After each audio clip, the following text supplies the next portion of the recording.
The day began like any other in the local village, with the residents going about their usual routines. However, everything took an unexpected turn when Maria witnessed a horse sprinting into the river. The river's muddy water posed a grave danger, presenting a risk of drowning for the horse. Maria swiftly mobilized other villagers, urging them to join her by the river to assist the distressed animal. As they gathered by the river and saw what the horse was desperately trying to save, a profound sense of dread washed over them, causing their faces to pale in disbelief. But before we start, smash the like button, subscribe and ring the notifications bell so you never miss our upcoming stories. It took a minute for Maria to realize what she had just seen was very strange. She was on her way to the farmer's market when suddenly a horse ran past her. It wasn't really unusual for a horse to do that, as the town had a lot of wild horses passing through it, but when she followed the horse's trail, she realized it was heading to the river. It was in the middle of the rainy season, so the river was muddy and wild. Most of the horses stayed away from the river during these times, as they could sense its danger, but this horse seemed to be heading straight toward it. As Maria was still on her way to the riverbank, she heard a loud splash and suddenly realized what had happened. She dropped her basket on the ground and began to run. When she arrived at the riverbank, she saw the horse splashing around, trying to keep its head above the water. Maria frantically looked around her, but it seemed like she was the only one who had noticed the horse in distress. The river was too dangerous for her to jump in, so she had to think of something else. It was only a matter of minutes before the horse would drown, so she had to hurry up. She ran back to the farmer's market and began to rile up as many people as possible. A lot of the other people only looked at her confusedly but offered no help. They probably thought she was crazy, but Maria wasn't about to give up. She couldn't let that horse drown on her watch. She changed tactics and decided to approach people directly on the street instead of just yelling around hoping for someone to hear. As she looked around her, her eyes fell on a man who looked strong enough to pull a horse out of the water. He was busy carrying his groceries to his car, so Maria hurried toward him. Maria pleaded for help, but the man callously refused, pulling away from her and ignoring the situation. Defeated, she turned around, but as she turned, she bumped into someone else. It was another man who had overheard the conversation. He looked less strong than the other man, but he offered to help her without any hesitation. Maria sighed in relief and quickly showed the man where the horse was. When they arrived at the river bank again, they could hear the splashing sound, but the horse was nowhere to be seen. Then, they looked a little to the left and noticed the horse had moved all the way across the river.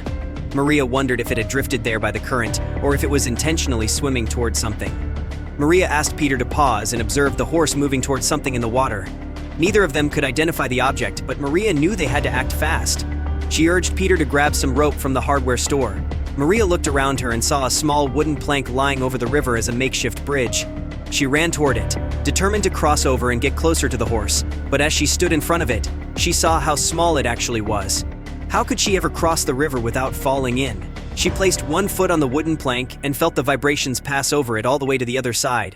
She shuffled very carefully and very slowly, trying not to fall in. Suddenly, she heard a commotion behind her. She looked over her shoulder and saw that many people had gathered at the riverbank, watching Maria with fear in their eyes.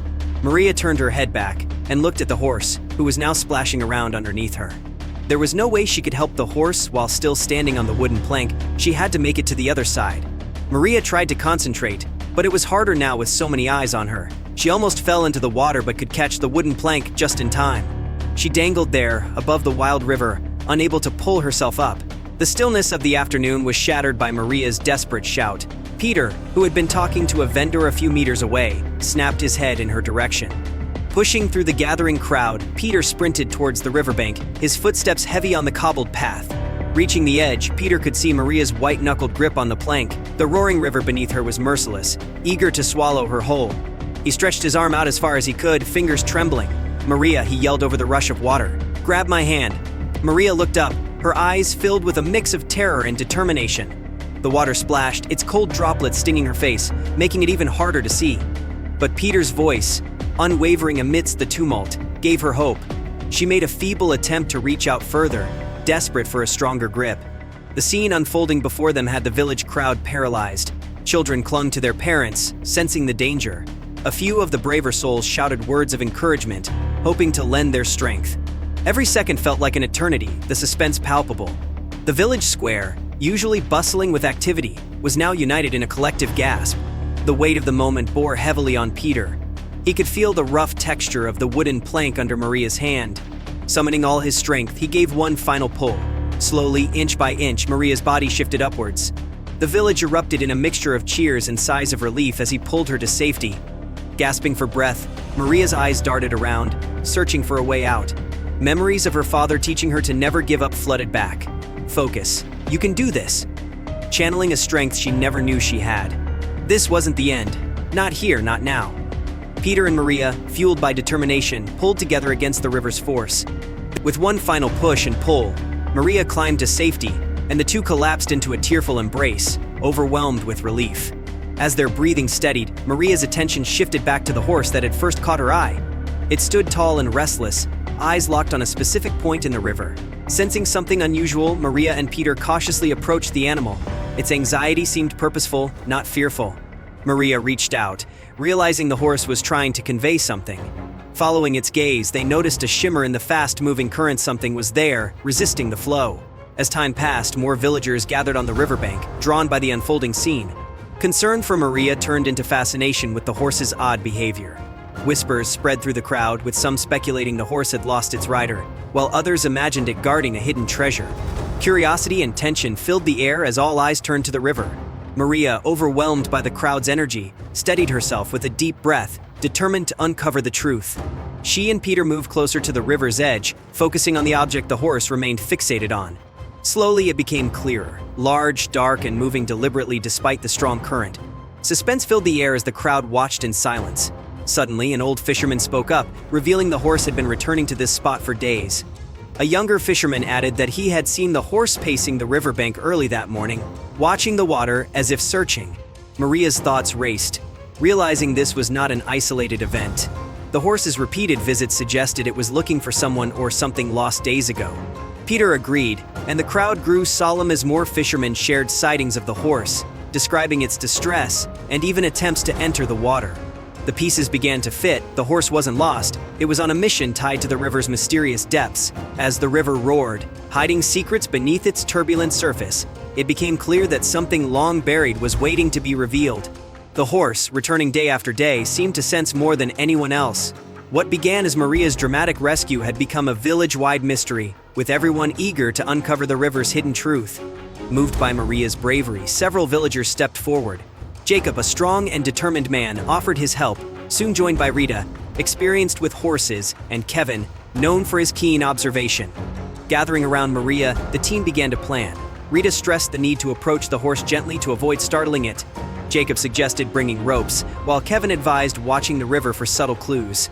With their roles set and a sense of purpose shared, the villagers prepared to face whatever secrets the river held. Slowly and with care, the group advanced. The horse, sensing their calm and purpose, grew less agitated. Tension hung in the air, every step measured, every breath held. As they reached the riverbank, Kevin halted the group, eyes locked on a spot in the water where flickers of movement hinted at something below. The current revealed glimpses of shimmer, a shadow, something large and elusive. Kevin whispered that something seemed trapped beneath the surface. The group leaned in, captivated, the mystery just within reach. Time seemed to stretch as the villagers watched each ripple unveil more details. No longer passive observers, they were now part of a story unfolding before them. Armed with ropes and tools, they worked together to retrieve whatever lay submerged. The river resisted, clutching its secret tightly. Yet the villagers, driven by shared determination, pulled as one. Slowly, the water gave way, revealing a shape cloaked in mud and river plants. The crowd fell silent, squinting to discern its form, but reflections and movement kept it just out of focus. As more of it emerged, the object's outline suggested something organic. The horse grew uneasy, shifting its weight, eyes fixed on the form. With a low whinny and twitching ears, it seemed to anticipate what the villagers were about to uncover. Its restless movements and emotional intensity revealed a mix of anxiety, hope, and desperation. Whatever was in the water clearly meant something profound to the animal. Maria, catching her breath, observed that the horse seemed to recognize what they were pulling out. Rita agreed, sensing a deep, unspoken bond. Whispers rippled through the crowd, many touched by the horse's compassion. Elders began sharing old forest tales, stories of animals forming unexpected bonds, of owls befriending mice and deer protecting lost birds. These legends, once distant, now felt alive and relevant. As the mud-covered figure was finally brought ashore, a collective gasp echoed.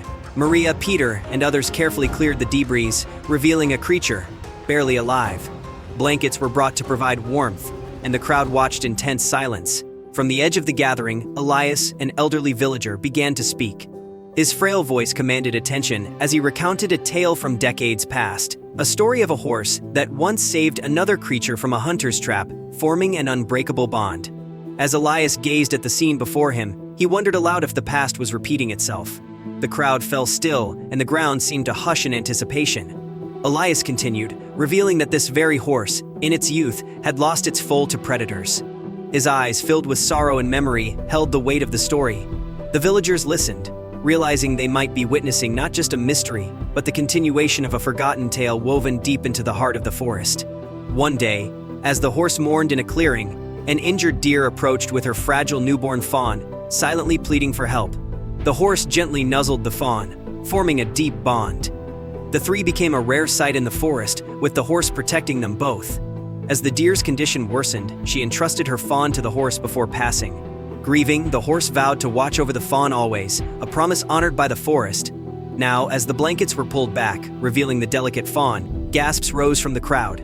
All eyes turned to Elias, the old tale now alive before them. The horse had been trying to save the very fawn it had once promised to protect. As realization settled over the villagers, a wave of awe swept through them. Maria met the horse's eyes, and in that silent moment, understanding passed between them. Moved by the unfolding events, the villagers felt a shared sense of purpose. Without words, they began to act, gathering supplies, constructing a shelter on the riverbank, and ensuring the fawn's comfort. The horse, sensing their kindness, gently guided the fawn toward the shelter, its eyes reflecting quiet gratitude.